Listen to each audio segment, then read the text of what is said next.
Ball, please. Thank you. ನಾನು ಒಂದು ಚಿಕ್ಕ ವಿಷಯ ಹೇಳಕ್ಕೆ ಇಷ್ಟಪಡ್ತೀನಿ. ವಿನು ಅಣ್ಣ ಬಂದು ಪ್ರತಿ ಸತಿ ಮನೇಲಿ ಬಂದು ಯಾವಾಗಲೂ ಹೇಳ್ತಿರ್ತಾರೆ, ಈ ಥರ ಒಂದು ಸಿನಿಮಾ ಮಾಡ್ತಾ ಇದ್ದೀನಿ, ವಿನು ಅಂತ ಕರಿತಿದ್ದೀನಿ ಅಂತ ಇದು ಮಾಡ್ಕೋಬೇಡಿ. ನಟಿ ಮೇಘ್ನಾ ರಾಜ್ ಅಣ್ಣನ ಹೊಸ ಸಿನಿಮಾ ಒಂದು ಡ್ಯೂಡ್ ಚಿತ್ರ ತೆರೆಗೆ ಬರಲು ಸಿದ್ಧವಾಗಿದೆ. ಇದೊಂದು ಫುಟ್ಬಾಲ್ ಕ್ರೀಡೆಯನ್ನ ಮೂಲವಾಗಿ ಇಟ್ಟುಕೊಂಡು ಮಾಡಲಾದಂತಹ ಚಿತ್ರ.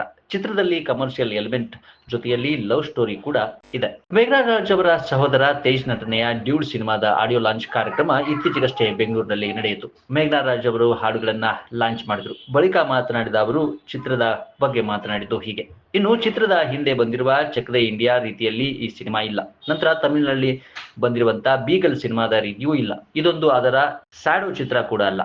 ಇದೊಂದು ವಿಭಿನ್ನವಾದ ಕಥಾಹಂತ್ರವನ್ನ ಇಟ್ಟುಕೊಂಡು ಪಕ್ಕ ಕಮರ್ಷಿಯಲ್ ಆಗಿ ಈ ಚಿತ್ರವನ್ನ ಮಾಡಲಾಗಿದೆ ಎಂದಿದ್ದಾರೆ. ವಿನು ಅಣ್ಣ ಬಂದು ಪ್ರತಿ ಸತಿ ಮನೇಲಿ ಬಂದು ಯಾವಾಗಲೂ ಹೇಳ್ತಿರ್ತಾರೆ, ಈ ಥರ ಒಂದು ಸಿನಿಮಾ ಮಾಡ್ತಾ ಇದ್ದೀನಿ, ಎಸ್ಪೆಷಲಿ ಡೂಡ್ ಬಗ್ಗೆ ಬಂದು ಹೇಳಿದರು. ಸೊ ಈ ಥರ ಒಂದು ಸ್ಪೋರ್ಟ್ಸ್ ಬೇಸ್ಡ್ ಫಿಲಮ್ ಮಾಡ್ತಿದ್ದೀನಿ ಅಂದಿದ ತಕ್ಷಣ ನಾವೆಲ್ಲರೂ ಚಕ್ ದ ಇಂಡಿಯಾನಾ ಅಂದ್ವಿ. ಇಲ್ಲ ಆ ಥರ ಇರಲ್ಲ ಅಂದರು.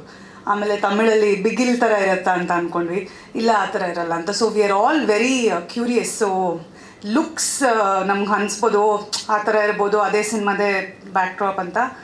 ಬಟ್ ಸಂತು ಅವ್ರು ಹೇಳ್ದಂಗೆ ಅವರ ಸೈಂಟಿಸ್ಟ್ ತಲೆಯಲ್ಲಿ ಏನು ಓಡ್ತಿರುತ್ತೆ, ಅವ್ರು ಏನು ಸಿನಿಮಾಲಿ ತೋರಿಸ್ತಾರೆ ಅನ್ನೋದು ಕುತೂಹಲ ನಮಗೂ ಆ್ಯಸ್ ಅ ಫ್ಯಾಮಿಲಿ ಇದೆ.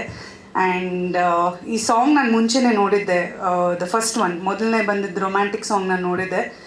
ಆ್ಯಂಡ್ ಐ ರಿಯಲಿ ಅಪ್ರಿಷಿಯೇಟ್ ಏನಂದರೆ ವಿನು ಅಣ್ಣ ಪ್ರತಿ ಸಿನಿಮಾಲ್ಲೂ ಒಂದು ಎಫರ್ಟ್ ಹಾಕ್ತಿರ್ತಾರೆ. ವೆದರ್ ಪ್ರತಿ ಸತಿನೂ ಏನೋ ನಾನು ಮಾಡ್ತೀನಿ ಅನ್ನೋ ಒಂದು ಕಾನ್ಫಿಡೆನ್ಸ್ ಇದೆ. So I really support him for his confidence and will always stand by him.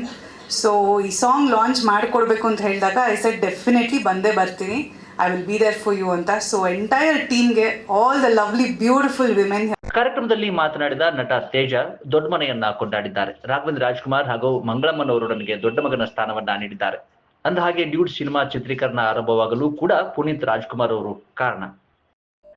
Puneeth Rajkumar ಅವರು ಹೇಗೆ ಈ ಚಿತ್ರ ತೆರೆಗೆ ಬರಲು ಕಾರಣ ಎಂಬುದನ್ನ ಸಹ ಈ ಕಾರ್ಯಕ್ರಮದಲ್ಲಿ ಅವರು ವಿವರಿಸಿದ್ದಾರೆ.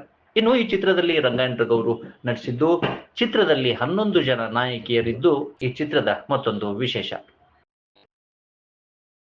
ನಾನು ಒಂದು ಚಿಕ್ಕ ವಿಷಯ ಹೇಳಕ್ಕೆ ಇಷ್ಟಪಡ್ತೀನಿ before I end the conversation. ಒಂದು ಚಿಕ್ಕ ಕತೆ ಏನಂದರೆ, ಒಂದ್ಸಲ ಏನಾಗುತ್ತೆ, ದೊಡ್ಡವರೆಲ್ಲ ಸೇರಿಕೊಂಡು ರೇಸ್ ನಡೆಸ್ತಾ ಇರ್ತಾರೆ.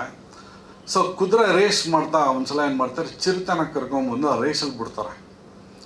ರೇಸ್ ಸ್ಟಾರ್ಟ್ ಆದಾಗ ಕುದುರೆ ಎಲ್ಲ ಓಡ್ಬಿಡುತ್ತೆ, ಓಡಿ ಗೆಲ್ಲುತ್ತೆ. ಬಟ್ ಚಿರತೆ ಓಡೋದೇ ಇಲ್ಲ. ಆವಾಗ ಅಲ್ಲಿರೋರು ಬಂದು ಚಿರತೆನ ಕೇಳ್ತಾರೆ, ಏನು ಸರ್ ನೀವು ರೇಸಲ್ಲಿ ಓಡಲೇ ಇಲ್ವಲ್ಲ, ಯಾಕೆ ಓಡಲಿಲ್ಲ ಅಂತ. ಅವಾಗ ಚಿರತೆ ಹೇಳುತ್ತೆ, ಇಲ್ಲ ಸರ್, ಏನಂದರೆ ನೋಡಿ, ನಾನು ಪ್ರತಿಯೊಂದು ರೇಸಲ್ಲೂ ಪ್ರತಿಯೊಬ್ಬರ ಜೊತೆನೂ ನಾನು ಓಡಿ ಪ್ರೂವ್ ಮಾಡೋ ಅವಶ್ಯಕತೆ ಇಲ್ಲ. ನನಗೆ ಗೊತ್ತು, ನಾನು ಓಡಿದ ದಿನ ನಾನೇ ಫಸ್ಟ್ ಬರೋದು ಅಂತ ಚಿರತೆ ಹೇಳುತ್ತೆ. ಸೊ ಇಲ್ಲಿರೋ ನೀವು ಅನ್ಕೊತಾ ಇರ್ಬೋದು, ಓಕೆ ಇವನೇನೋ ಬಿಲ್ಡಪ್ ಅಂತ ನಾನೇ ಚಿರತೆ ಅಂತ. ಇಲ್ಲ, ಅದೇ ಟ್ವಿಸ್ಟ್. ಆ ಕುದುರೆನೂ ನಾನೇ, ಚಿರತೆನೂ ನಾನೇ. ಏನು ಅಂದರೆ ಟೂ ಮೈಂಡ್ ಸೆಟ್. ನಾನು ಇಷ್ಟು ದಿನ ನನ್ನ 7 ಸಿನಿಮಾ ನನ್ನ ಮೈಂಡ್ ಸೆಟ್ ಕುದುರೆ ಥರ ಇತ್ತು. ಸೊ ಮೋಸ್ಟ್ಲಿ ಇಲ್ಲಿರೋ ಪ್ರತಿಯೊಬ್ಬರು ಆರ್ಟಿಸ್ಟ್ನು ಅನಿಸ್ತಾ ಇರುತ್ತೆ. ಏನನ್ಸುತ್ತೆ ಅಂದರೆ, ಪ್ರತಿ ಶುಕ್ರವಾರ ಒಂದು ಸಿನಿಮಾ ಬೇರೆಯವ್ರ ಸಿನಿಮಾ ರಿಲೀಸ್ ಆದಾಗ ಅಲ್ವಾ ಸರ್, ಯಾವಾಗ ನಮ್ಮ ಸಿನಿಮಾ ಬರುತ್ತೆ ಅಂತ ಅನಿಸ್ತಾ ಇರುತ್ತೆ. ಒಂದು ಆ ಥರದಲ್ಲಿ ಒಂದು ಪ್ರಾಜೆಕ್ಟ್ ನಾವು ರೆಡಿ ಮಾಡ್ತೀವಿ. ಅದಾದಮೇಲೆ ಅನೌನ್ಸ್ ಮಾಡಿದ್ಮೇಲೆ ಆ ಶುಕ್ರವಾರ ಇನ್ನೊಂದು 7-8 ಸಿನಿಮಾ ಬರುತ್ತೆ. Then we start competing with them. ಅದು ಕುದುರೆ ಮೈಂಡ್ಸೆಟ್ಟು. ಖಂಡಿತವಾಗ್ಲೂ ನಾನು ಅದೇ ಥರ ಆಪ್ರೇಟ್ ಮಾಡ್ತಾ ಇದ್ದಿದ್ದು.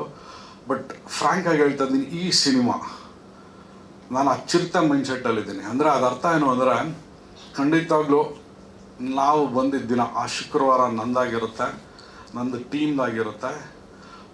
ಯಾವುದೇ ಬಾಹುಬಲಿ ಸಿನಿಮಾ ಬಂದರೂ ಕೂಡ ಅದು 7 ಕೋಟಿ ಕನ್ನಡಿಗಂದಾಗಿರುತ್ತೆ.